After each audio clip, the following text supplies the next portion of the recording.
বৌমার কথা শুনে তুই যেন মাথা গরম করে বসিস না বাবা। তুমি আমার মাকে ডাইনি বললে বৌমা? বেশ করেছে ডাইনি বলেছে।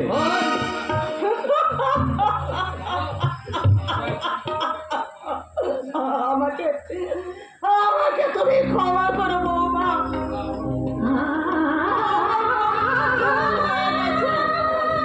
আমার বোঝা উচিত ছিল দুর্যোধন আগে তোমার স্বামী, তারপর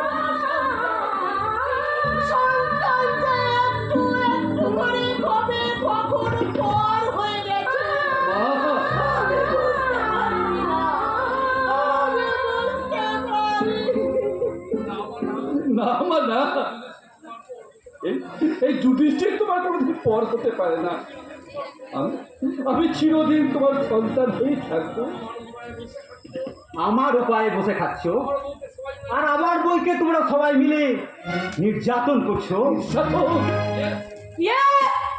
বধূ নির্যাতন, হ্যাঁ, আমাকে নিয়ে বেশি টানাটানি করলে না আমি কিন্তু তোমাদের সকলকে জেলের খনি তোলাম। শোনো দুর্যোধন, আমি কিন্তু তোমাদের এই সংসারে অনেক কিছু সহ্য করেছি, কিন্তু আর নয়, তুমি যদি তোমার মা দাদার ভাইকে নিয়ে আলাদা করে না দাও তাহলে কিন্তু আমি তোমাকে আলাদা করে দেবো, মানে লিগ্যাল সেপারেশন। আমি তোমাকে বলে দিয়ে গেলাম, understand? You are better understand. বৌমা না, বৌমা না, আর কখনো তোমার বিরুদ্ধে কোনো কথা বলবো না, তোমাকে কখনো অপমান করবো না। এই সুখের সংসারে তুমি আর নতুন করে বিভেদের বীজ বপন করো না বৌমা।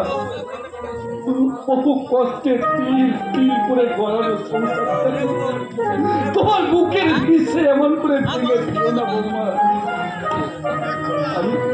আমি তোমার কাছে হাত করে অনুরোধ করছি বৌমা, এই শান্তির সংসারে তুমি অশান্তির আগুন আর ছেড়ো না বৌমা, অশান্তির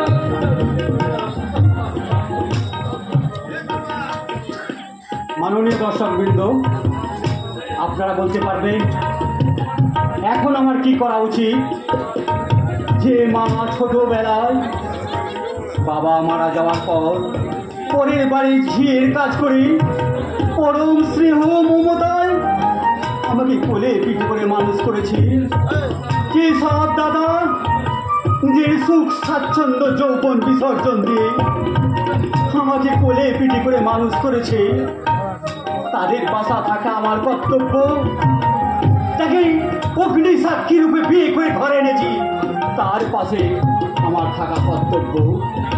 আমি জানি আপনারা অপরের পারিবারিক ব্যাপারে নাক গলাবেন না, আর আপনারা নাক গলানো পছন্দ করেন না, তাই আপনারা উত্তর দেবেন না। তাই তাই আমাকে সিদ্ধান্ত নিতে হবে, মা আগে না বউ আগে।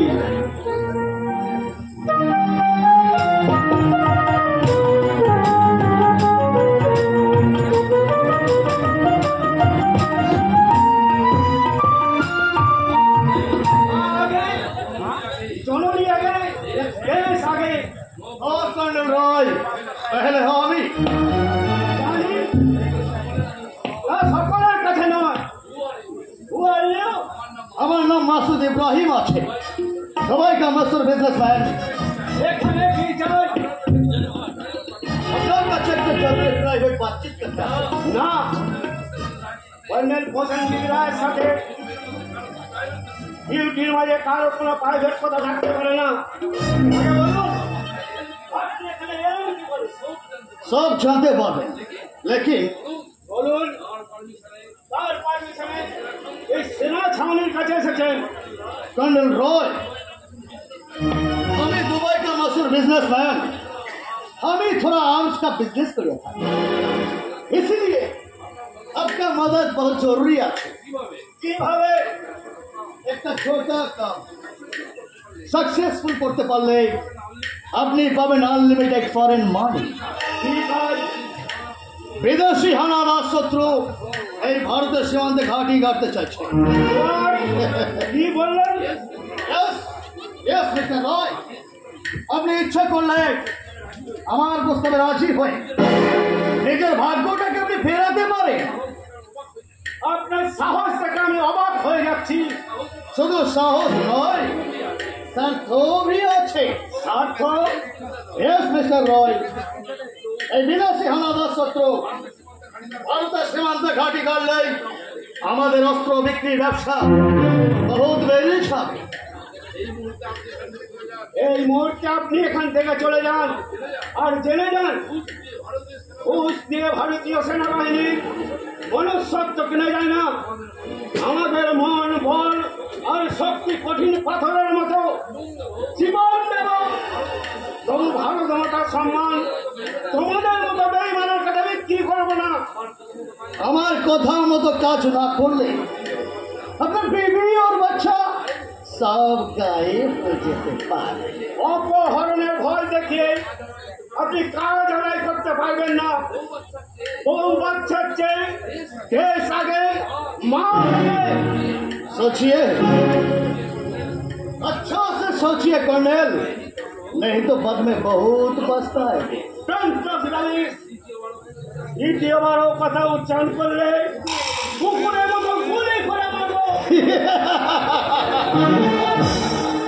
এটা ওঠ, এটা ওঠ। कर्नल रॉय, আপনাকে দিতে भी होवे और लेते भी होवे। फ्रेंड एक फोन लगाएगा दुबई में। बस এই বিশ্বাসঘাতক গুপ্তচরকে অ্যারেস্ট করে সেনা ছাউনিতে নিয়ে চলো। ওই হ্যাঁ, कोई नहीं है कर्नल रॉय, कोई नहीं है। আপনার ছাউনির পাশে যারা একে 47 দাঁড়িয়ে আছে ভাড়া করেছে না, আমি এখান থেকে চলে না আসা পর্যন্ত ওরা কেউ এখানে আসতে পারবে না। याद रखना कर्नल, मेरा नाम शेख सलामत मासूद इब्राहिम।